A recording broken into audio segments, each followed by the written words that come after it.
Trees for Yesha, the gift that keeps on growing. Planting a tree in Yesha is the perfect way to show you care.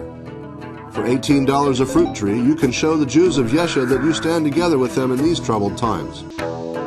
Check out our website at treesforyesha.org.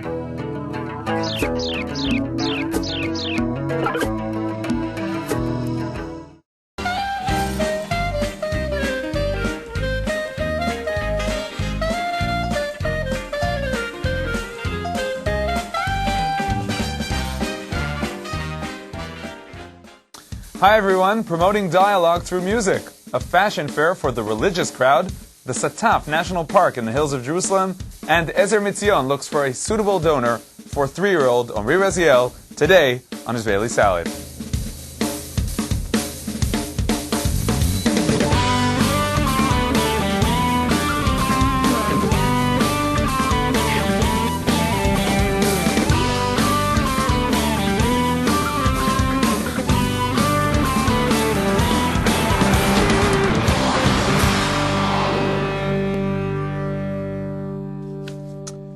Shalom and welcome to Israeli Salad. As a result of the plans to evict entire Jewish communities from their homes and the attitude of the government towards those who oppose these plans, there's a lot of tension between the right and left in Israeli society, and dialogue is something that is absolutely needed.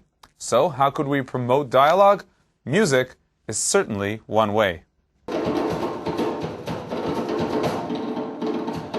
This festival is about bringing together people from this side of the green line and the next side and the other side, and there are going to be bands, like 4 or 5 bands a night, and DJs from all sorts of backgrounds and music types. We're a mixed band, observant and non-observant.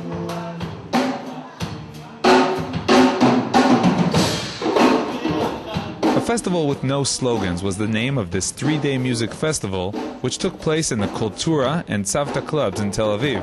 This event was not just any music festival, as it had an important goal. To bring together these talents, no matter what their opinions are, their political views are, and try to diminish the hatred inside these people.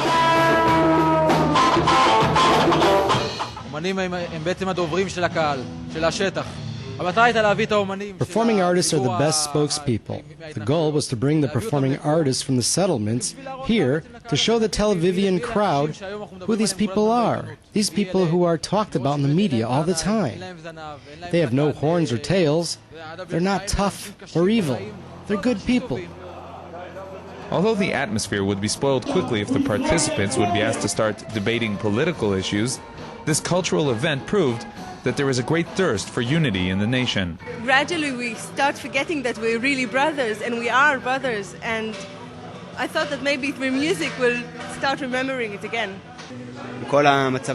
What's going on today is that people want to cut off other people. We're here to connect.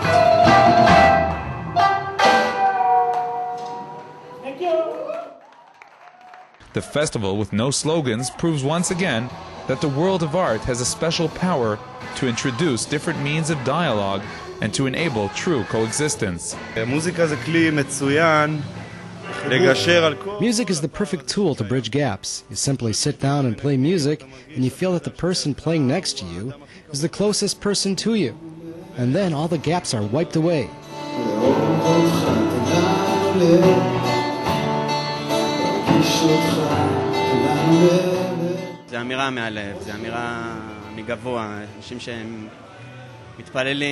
It's straight from the heart. People are praying that something good will happen here. I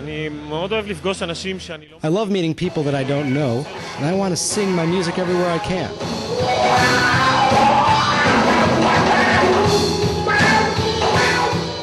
Organizers of the festival with no slogans know that important events like these aren't enough, and the change must begin with the country's leaders. If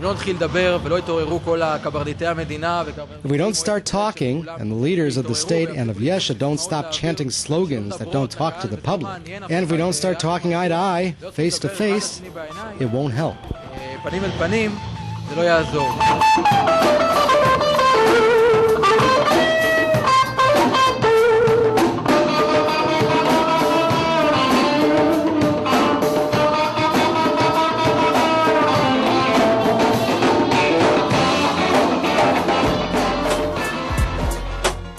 Please send your comments, ideas, and questions to the Israeli Salad email, yoni@israelnn.com, or leave a message on the Israeli Salad voicemail at international dialing code 972-3918-5554. That's 972-3918-5554.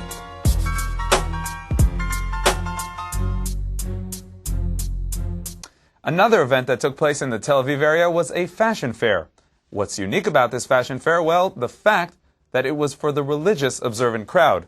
According to Jewish thought, spirituality and the interior of a person is much more important than exterior appearance. Nevertheless, this fashion fair proved that the laws of modesty could coexist with the will to be fashionable and stylish. We thought it'd be interesting to see fashion designers that are not from the religious part of society, those who sit in Tel Aviv or in Schenken. They're presenting modest clothes. They do it with lots of love and happiness. This summer is going to be full of ice cream colors, interesting things. It won't just be standard colors, it'll be rich and colorful. Also, the religious community wants to refresh and look good. It just has to be with good taste. Even religious women want to look good. There's a desire to be fashionable, to be colorful. You could dress modestly, aesthetically, with nice colors according to the laws of modesty. And now, another visit to a nature site in Israel. This time, let's visit the Sataf. The Sataf is located in the hills of Jerusalem, and as someone who grew up in Jerusalem, I could tell you that this area is a favorite site for get-togethers. Gilad Levy and Mark Kaplan visited the Sataf and brought us back these pictures. The Sataf area is a beautiful nature park nestled in the hills of Jerusalem.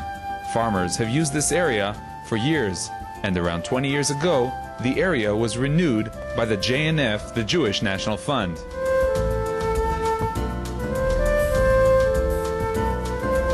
In the Sataf, there are two types of ancient agriculture, one that relies on natural rainfall, and the other that utilizes irrigation from spring water, canals, and reservoirs. The Sataf waters originate from an underground spring. The farmers who discovered this spring dug an irrigation system to channel the water to this reservoir. This big reservoir is called Ein Sataf. From Ein Sataf, water flows through channels to the terraces and fields of the area to feed the variety of crops.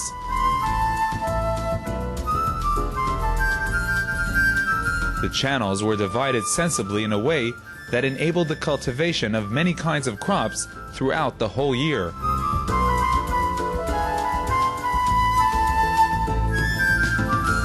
The second reservoir of the Sataf is called Ein Bikura. The water in Ein Bikura comes out from a cave next to the reservoir.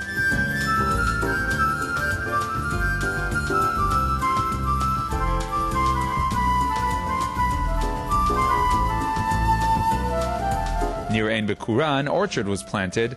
This orchard recreates the agriculture that once existed in the Sataf.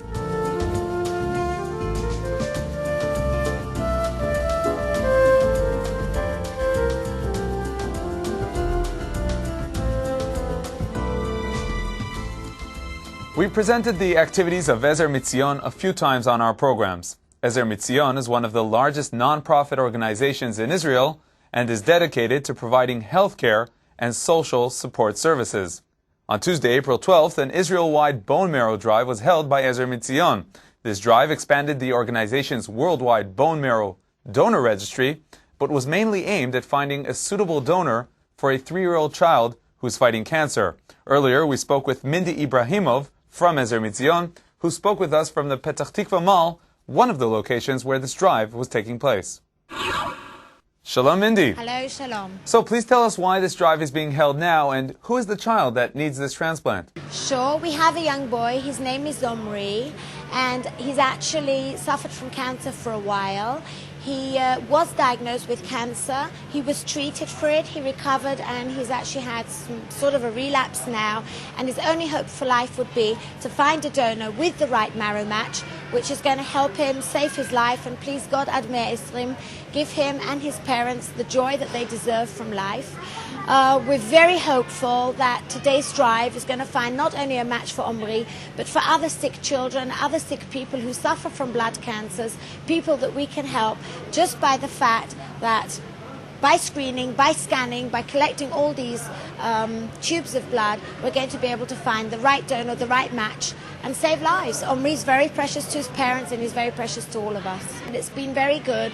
And if we stand at the end of the escalators and say, will you please come and screen for a match for Omri or for other sick people, there's nobody who says no, nobody turns us down.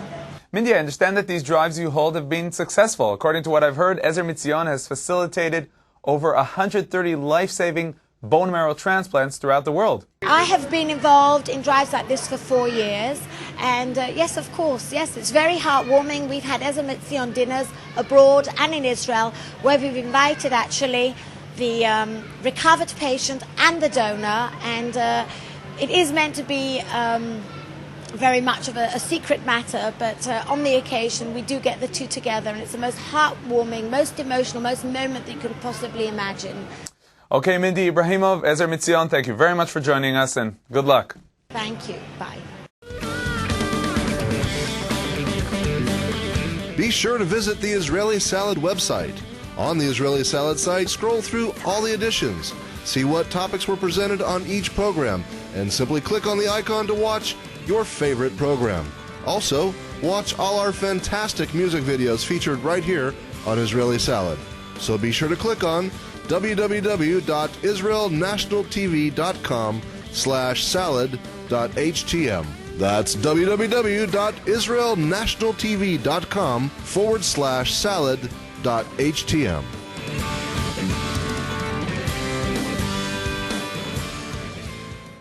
Ezer Mitzion website, by the way, is www.ezermitzion.org.il. That's www.ezermitzion.org.il. And now, our weekly insight. Today we'll be discussing the Parsha, the portion of the week of Achrei Mot. Shalom to Rabbi David Sampson in Jerusalem. Shalom Yoni, shalom to all of our viewers around the world. The name of the Parsha, Achrei Mot, means after the death, and it refers to the death of the two sons of Aaron, the high priest, who were punished by God. After mentioning that this Parsha occurs after the death of Aaron's two sons, we read of the laws of Yom Kippur, the Day of Atonement, and the narrow guidelines for entering the Holy of Holies. Now, why reach back to the death of Aaron's two sons to introduce the procedures of the high priest on the Yom Kippur? I think that it's a way of showing the seriousness of Yom Kippur. It's very interesting that on Yom Kippur we have the 10 levels of holiness that reach their pinnacle on the Holy of Holies, the 10 levels of holy people. The most holy is the chief priest, the Kohen HaGadol, and also we have different holy days, and the holiest of all of the days of the calendar is Yom Kippur. And when the holiest day, the holiest person, and the holiest place all meet, it needs rigorous rules and instructions, and I think that it's a necessary prerequisite to first see, look, this stuff is serious, we want to take it exactly as is so that divine providence can reside among us.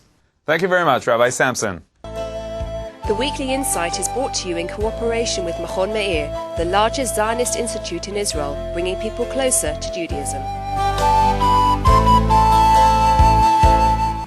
Okay, that's all for this week's program. Join us again next week for another edition.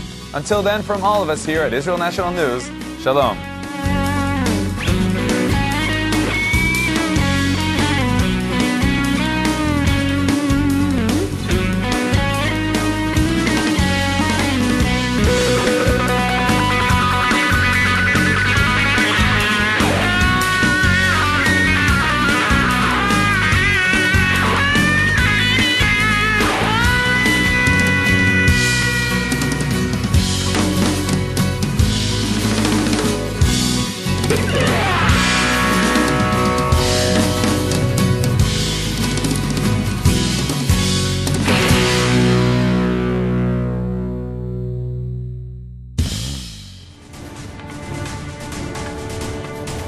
Jewish Response to Missionaries.